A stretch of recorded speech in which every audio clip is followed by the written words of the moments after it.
Alright. Finally got everything on the farm organized, so I can go ahead and power through and get this ugly duckling paddling.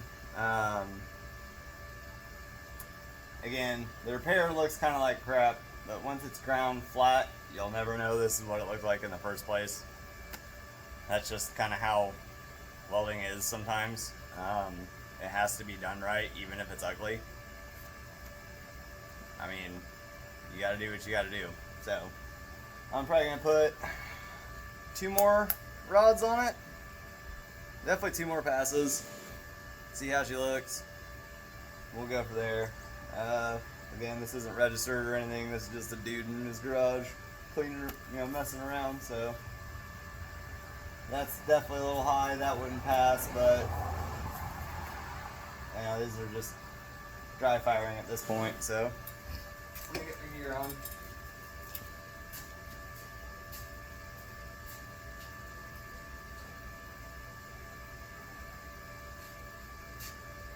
The next one of these I'll actually do it right. Instead of experimenting and trying to figure stuff out. I do want to do one of these with 7014. So if you want to see that, let me know.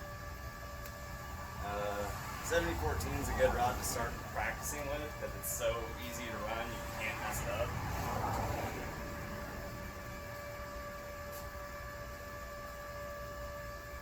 Definitely a really good rod for beginners.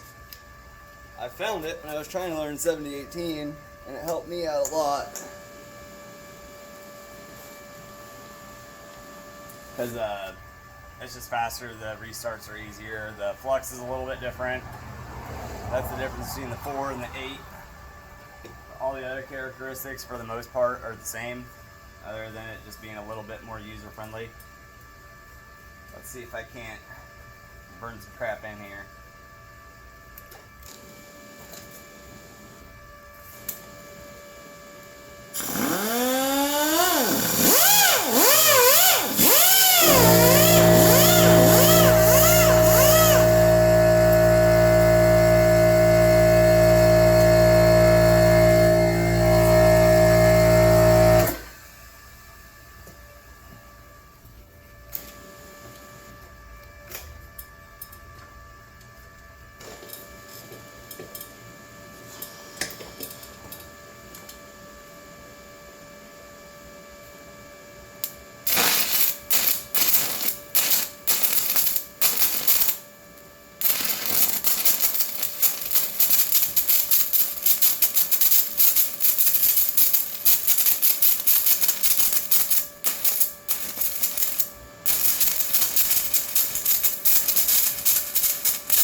This is a real cool toolbox too.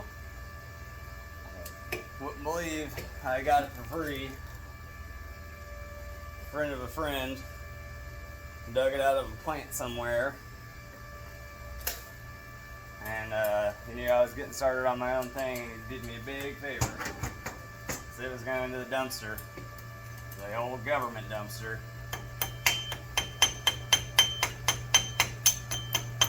There we go. That's not bad.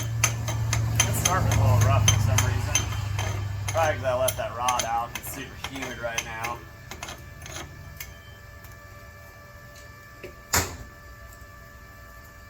that's okay.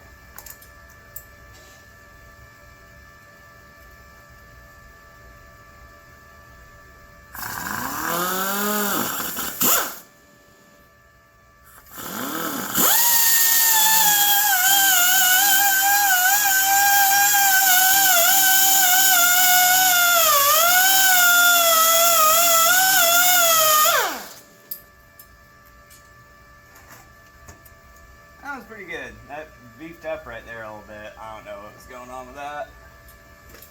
That's okay. That's way too far out to matter. That wouldn't pass a fillet gauge. Or the like the crown gauge, so it's like not a big deal. For this piece right here, and you know, when you're actually doing stuff, and like, yeah, it's gonna matter, but right now it doesn't. So I'll put these next two in, and then I can grind it all the way down and go over it again if I need to and put perfect ones on. That's what happens sometimes.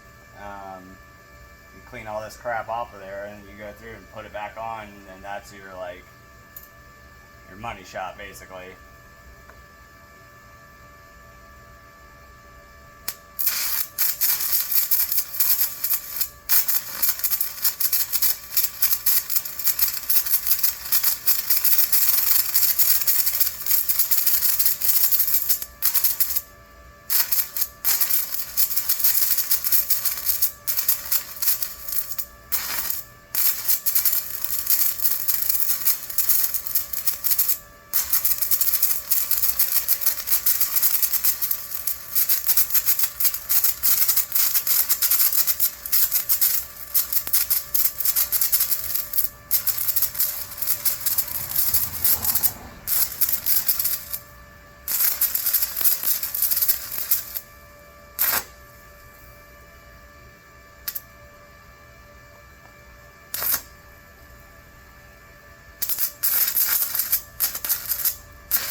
That's kind of weird too. I think I'm getting a little bit of arc flow from something.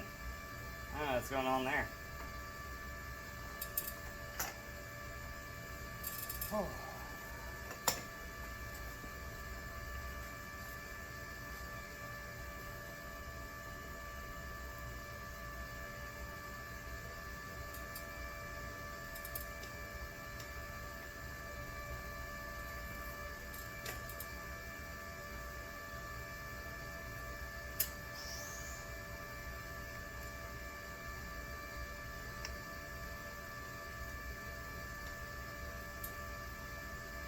Again, that flux on these are super thick.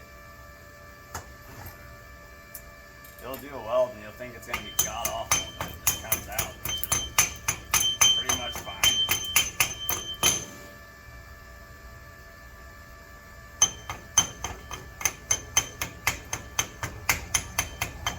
It is also a good reason to use 332 as well, because you put in far less material. Maybe I'll do one with 332 also, so I can show you the difference.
Damn it, Bobby. All that for my last weld to almost be perfect. Like, that was close. I just gotta put a little bit into that, and we're good. That little boy's hot, I tell you.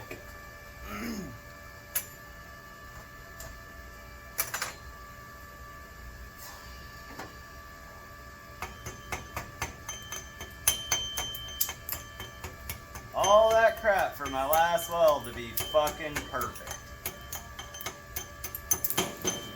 Oh well. You guys know how this goes.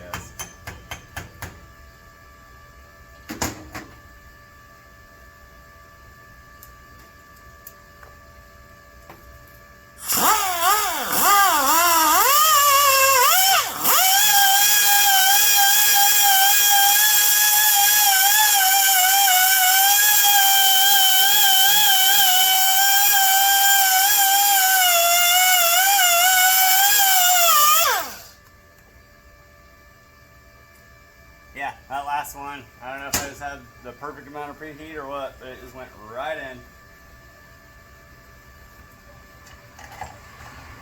Squeeze in a cool little trick on this broken rod from earlier. I dug this one out of the box. Flux is broken right there. And you're in a pinch. All you got are fresh rods. And break that flux off. Get in there. Shorten your rod up. You just need a little itty bit.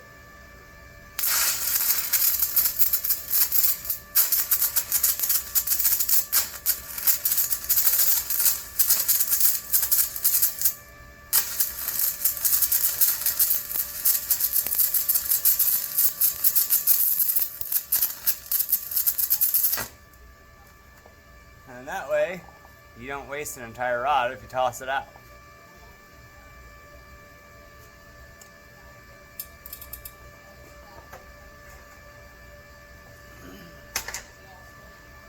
Alright, well, I gotta get back to the farm. It's been real, guys. Thank you.